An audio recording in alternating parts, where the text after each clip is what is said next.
Hello friends, welcome to my channel. तो आज इस वीडियो में हम उपनिषदिक एजुकेशन के उपनिषद पीरियड के admission system, curriculum, method of teaching, types of institution, role of teacher, role of students के बारे में जानेंगे। एडमिशन टू गुरुकुल आश्रम। गुरुकुल आश्रम के प्रवेश पद्धति। जैसे वैदिक काल में उपनयन सेरेमनी हुआ करता था, उसी तरह पोस्ट वैदिक काल में भी उपनयन सेरेमनी होता था। इस दीक्षा समारोह के बाद जो चाइल्ड हुआ करता था उसका सेकंड बात होता था, इसीलिए उसे द्विज कहा जाता था। इस उपनयन सेरेमनी के बाद जो चाइल्ड होता था उसका आध्यात्मिक कैरियर स्टार्ट होता था। इस स्टूडेंटशिप के दौरान जो स्टूडेंट होता था वो एक अविवाहित जीवन यापन करता था। जो स्टूडेंट होता था वो 12 साल और 25 साल तक गुरुकुल में रहकर शिक्षा ग्रहण करता था। उसे आश्रम के सभी नियमों का पालन करना पड़ता था। Then types of institution in post Vedic period. अनुष्ठान का प्रकार भेद। इन पोस्ट वैदिक पीरियड और Upanishadic period there were shakhas, charanas, parishad, gotras, kulas, etc. which were involved in the expansion of education in India. Then types of education, शिक्षा का प्रकार भेद। इन पोस्ट वैदिक और Upanishadic period there were mainly 3 types of education such as practical education, mental education and moral education. Number 1, practical education, व्यवहारिक शिक्षा। व्यवहारिक शिक्षा कैसे था? जैसे कि वो बाहर जाते थे बेगिंग के लिए, भिक्षा मांगने के लिए, और keeping sacrificial fire always burning, जैसे कि त्याग करना, बहुत सारे त्याग करते थे। Then looking after animals and cultivation of ashram land, पशु पक्षियों के रेख देख करना और आश्रम के लैंड को कल्टीवेट करना, उससे कृषि करना। Begging of food cultivated in pupils the noble spirit of humility. Keeping the sacrificial fire burning all along helps the brahmacharis in constant intellectual development. Taming animals, collecting fuel, fodder and fruits for ashram and cultivation of ashram land made them physically fit and mentally alert. Number 2, mental और intellectual education, मानसिक और बौद्धिक शिक्षा। बौद्धिक शिक्षा का 3 उपादान यह है कि श्रवण, मनन एंड निधिध्यासन।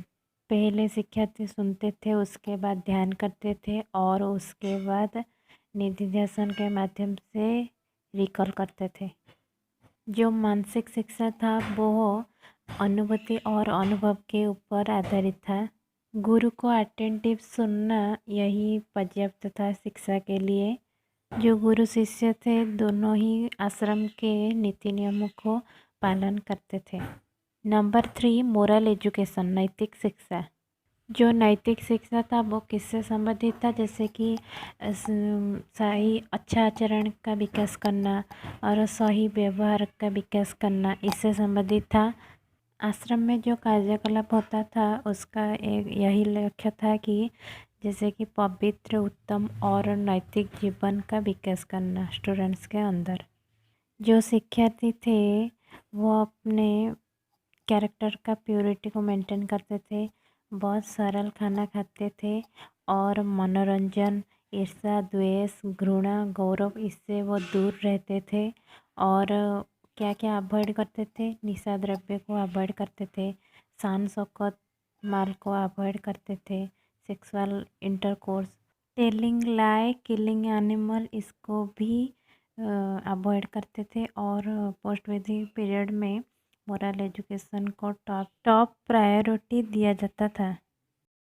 Then curriculum in post Vedic period, Brahmins, Aranyaka and उपनिषद। जो ब्राह्मण पाठ्यक्रम था उसको दूसरा वेद भी कहा जाता था और उसमें अनुष्ठानिक माध्यम और वैदिक मंत्र का अर्थ को गल्प के माध्यम से दर्शाया गया है। जो ब्राह्मण लिटरेचर उस पोस्ट वैदिक पीरियड में पढ़ा जाता है था, जैसे कि Atreya and Kaushiki related to Rigveda, Tandya related to Samaveda, Taittiriya and Satpath Brahman related to Yajurveda and Gopath related to Atharvaveda. Aranyaka भी एक पाठ्यक्रम था जो कि ब्राह्मण्स के शेष भाग में पाया जाता था। ये जो आरण्यक था ये उन ऋषियों के लिए था जो कि निघंच जंगल में अकेला ही आध्यात्मिक ध्यान में मग्न रहते थे। और एक करिकुलम उपनिषद था जिसमें आध्यात्मिक से जुड़ी रहस्य जानकारियाँ बहुत सारे उसमें ही था। उपनिषद पढ़ना पोस्ट वैदिक पीरियड में कंपलसरी था। और एक्स्ट्रा करिकुलम जैसे कि इतिहास, पुराण, वैदिक व्याकरण, दर्शन, गणित और विधिशास्त्र, दर्शन शास्त्र, मंत्र, सूत्र, एस्ट्रोनॉमी, डांस, म्यूजिक आदि सिखाया जाता था। जो करिकुलम था वो दोनों धार्मिक और धर्मनिरपेक्ष विषय को अंतर्भुक्त करता था। Method of teaching self study and meditation method, स्वशिक्षण और ध्यान पद्धति। पोस्ट वैदिक पीरियड में जो स्टूडेंट्स होते थे टीचरशिप बोलते थे और स्टूडेंट उसे सुनकर ध्यान में बैठते थे और उसे रिकॉल करते थे। नंबर 2 क्वेश्चन आंसर मेथड, प्रश्नोत्तर पद्धति। Number 3 etymological method. Number 4 dialectical method, द्वंद्वात्मक पद्धति। नंबर 5 सिंथेटिक मेथड, कृत्रिम पद्धति। मेथड्स मैंने वीडियो में दे दी है, उसको देख लो और समझ सको तो समझो। Duties of student, role of teacher, समावर्तन संस्कार मैं नेक्स्ट वीडियो में दूंगी। इस वीडियो में दूंगी तो ये वीडियो लंबा हो जाएगा। Okay, thank you for watching.